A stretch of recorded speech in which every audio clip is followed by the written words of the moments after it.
11 देखिएगा 11 इसमें कह रहा है let A is equal to n cross n, मतलब नेचुरल नंबर से नेचुरल नंबर के बीच नेचुरल एक कार्टिजियन प्रोडक्ट किया गया और कार्टिजियन प्रोडक्ट जो आया उसको एक सेट ए मान लिया गया। स्टार जो है एक बाइनरी ऑपरेशन है जो कि डिफाइंड है कि ए बी को लिखना है जब ऑपरेट करेंगे सी डी से। अब देखिएगा जब आप n क्रॉस n कीजिएगा तो जब n क्रॉस n करते हैं तो क्या होता है कि ऑर्डर्ड पेयर मिलता है ना।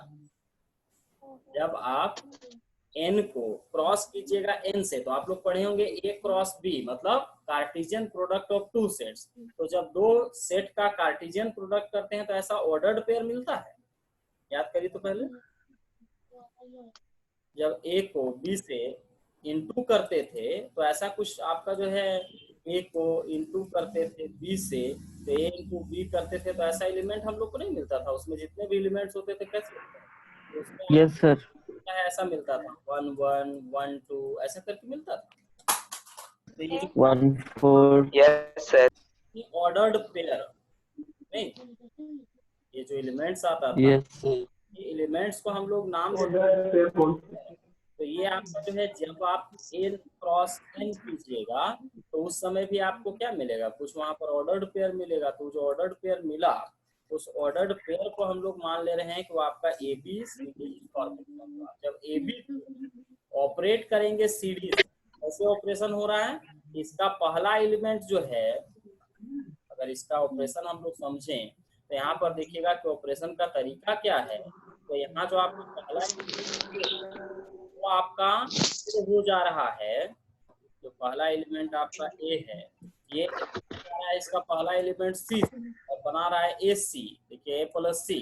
और इसका जो दूसरा एलिमेंट बी है वो आपका वो बना रहा है b प्लस डी बी जी आपको मिल रहा है बी प्लस डी। तो ये ऑपरेशन है कि जब आप दो ऑर्डर्ड पेयर को ऑपरेट करते हैं तो इसका ऑपरेशन जो है वो आपका इस तरह से चलता है। अब हम लोग को क्या करना है कि ये जो ऑपरेशन है इसी ऑपरेशन के आधार पर इसको पहला चेक करना है आपको। देखिएगा प्रश्न को पढ़िएगा तो प्रश्न में आपको बोल रहा है कि कम्यूटेटिव एंड एसोसिएटिव एसोसिएटिव और इसका आइडेंटिटी भी ढूंढना है ना। तो आप समझते हैं कि हम लोग को जो है 3 काम करना है टोटल। पहले हम लोग चलते हैं हम लोग क्या करते थे। तो कम्यूटेटिव में हम लोग देखिएगा तो आपको पहला चेक करना है कि क्या स्टार कम्यूटेटिव है। तो स्टार कम्यूटेटिव है कि नहीं, इसके लिए हम लोग जो है A B star C D तो C D star A B करेंगे। अब यहाँ देखिए थोड़ा सा अलग लगेगा, ए बी केवल नहीं लिखेंगे, ये पूरा का पूरा एक एलिमेंट है ए बी और इसको ऑपरेट करना है तो दूसरे एलिमेंट को कैसे लिखेंगे सी डी। जब उसको पलटिएगा तो कैसे होगा, जो सेकेंड एलिमेंट सी डी है वो पहला एलिमेंट सी डी बन जाएगा और जो फर्स्ट एलिमेंट ए बी है वो आपका बाद में किया जाएगा। इसको आप ऑपरेट करिए तो जब ऑपरेट करिएगा तो इसका पहला एलिमेंट इसका पहला एलिमेंट से जुड़ेगा ए प्लस डी होगा, इसका दूसरा एलिमेंट इसका दूसरा एलिमेंट से जुड़ेगा बी प्लस डी होगा।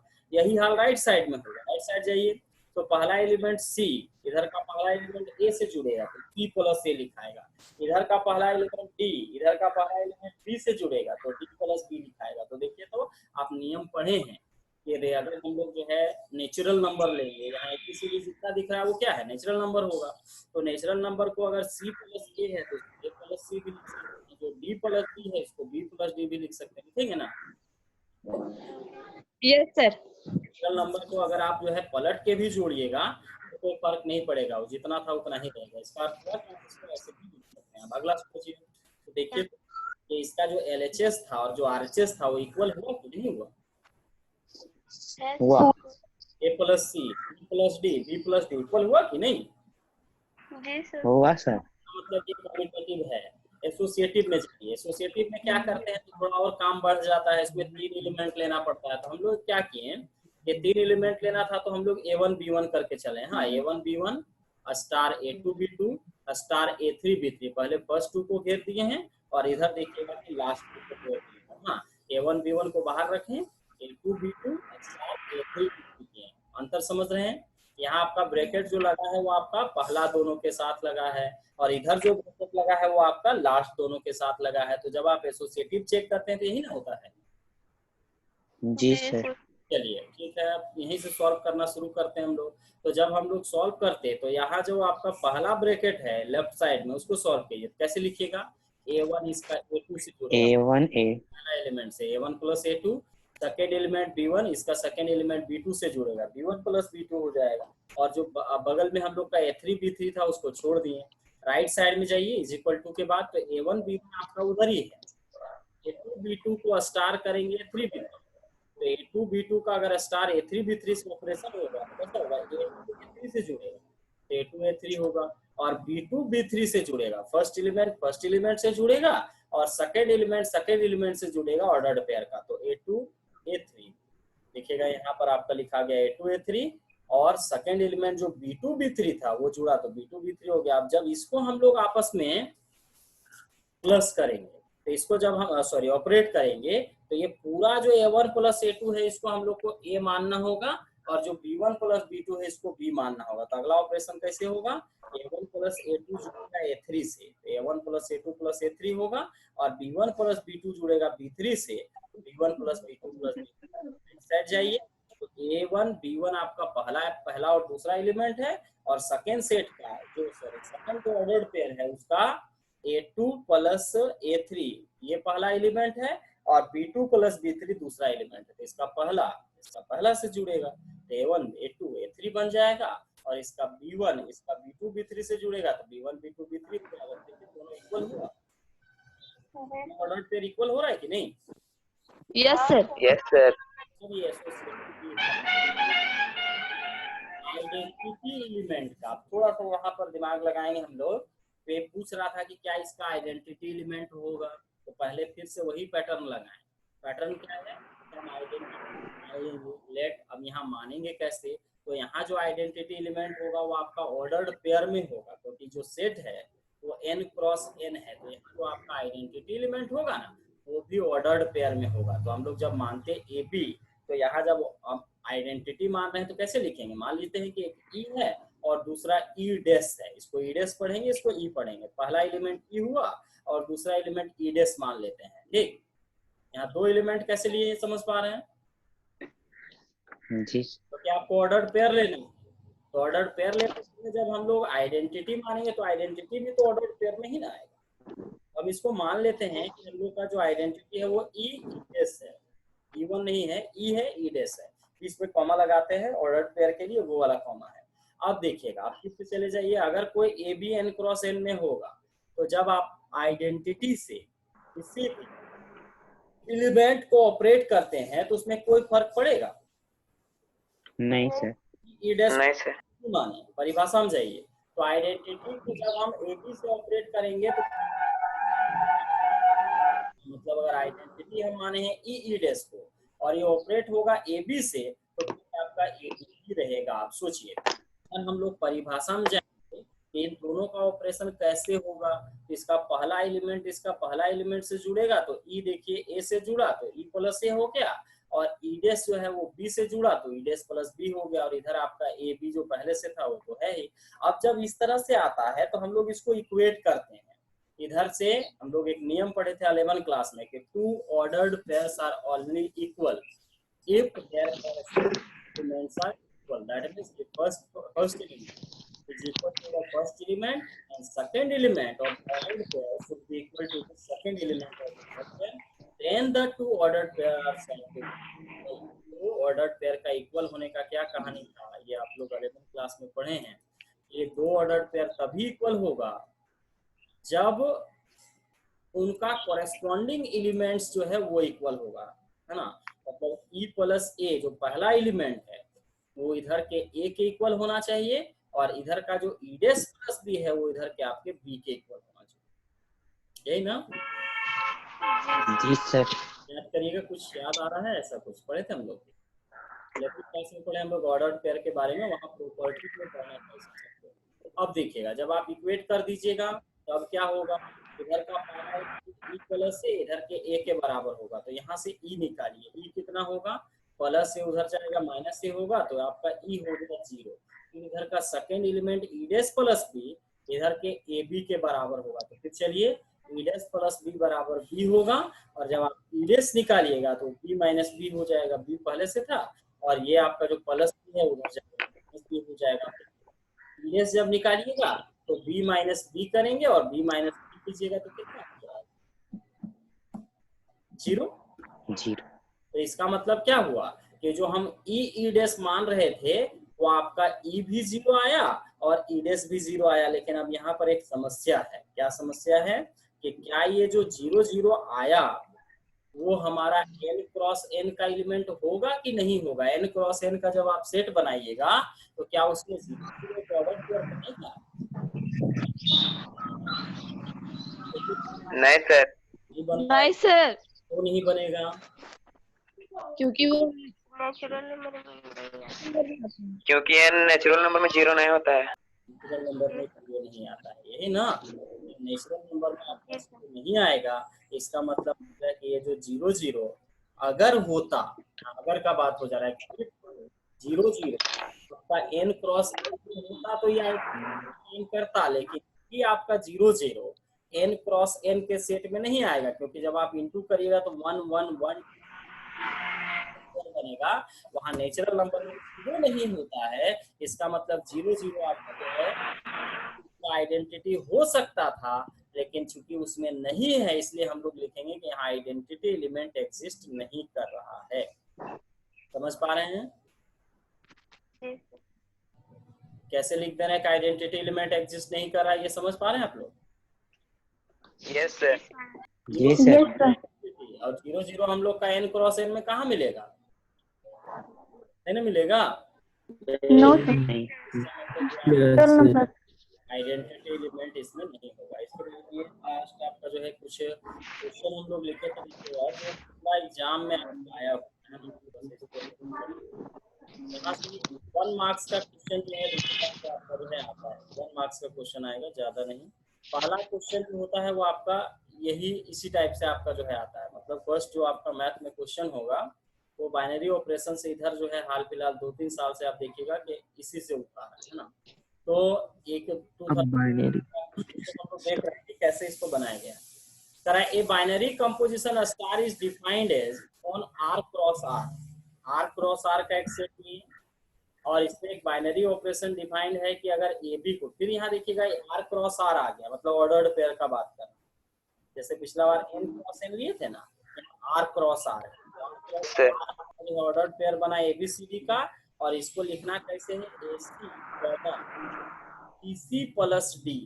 समझिएगा, एसी मतलब पहला एलिमेंट इसका और पहला एलिमेंट इसका, ये दोनों आपस में आपका इनटू होगा, कॉमा दीजिएगा, और फिर बी को सी से इंटू करेंगे, इसका सेकेंड एलिमेंट को इसका फर्स्ट एलिमेंट से इंटू करेंगे, और जो लास्ट आपका जो डी है इसको फिर ऐड कर देना। ये ऑपरेशन आपको दिया हुआ है, समझिए कमांड आपको दिया हुआ है कि ऐसा होगा तो इसको ऐसा लिखिए। अब यहाँ आपको इसी पैटर्न को फॉलो करते हुए आपको 2 3 स्टार 1 माइनस, यही ऑपरेशन रहे, कमांड यही रहे। तो जब हम 2 3 स्टार 1 माइनस 2 लिखेंगे तो ये आपका जो है ए बी का अगर ऑपरेशन सी डी के साथ किया गया तो A C B C plus D लिखना है, मतलब समझिएगा ऐसे लिखना है, first element first element AC बना होगा ना जी, और फर्स्ट एलिमेंट अब इसका सेकंड एलिमेंट इसका फर्स्ट एलिमेंट से तब ये बन गया आपका बीसी। बीसी ऐड किसको कर देना है? डी को सेकंड एलिमेंट जो है और सेकंड ऑर्डर पेयर का सेकंड एलिमेंट को आपको यहाँ पर इसमें ऐड कर देना। सेम चलिए, तो क्या 2 3 स्टार 1 माइनस 2 को हम लोग इसी पैटर्न में लिख सकते हैं। तो पहला एलिमेंट 2, पहला एलिमेंट 1 से ऑपरेट होगा, इंटू होगा तो 2 1 हुआ। जब एसी लिखा है मतलब दोनों को इंटू करना, मैथ में अगर कोई साइन नहीं है तो उसका मतलब वो इंटू होता है ना। तो ये आपका 2 इंटू, फिर अगला क्या लिखना है? बीसी, तो बी हो गया इसका 3 और इसका सी हो गया 1, तो 1 इंटू किए और प्लस किसको कर डी -2 -2, या -2 लिख दिए हैं। यहाँ बाकी कैलकुलेशन समझदार है, सकते हैं कि कैलकुलेशन कैसे होगा। 2 इंटू 1 2 होगा, 2 1 3 -2, 3 -2 आपका 2 1 हो गया। तो ये हम लोग इस टाइप का क्वेश्चन आता है आपका 1 मार्क्स में।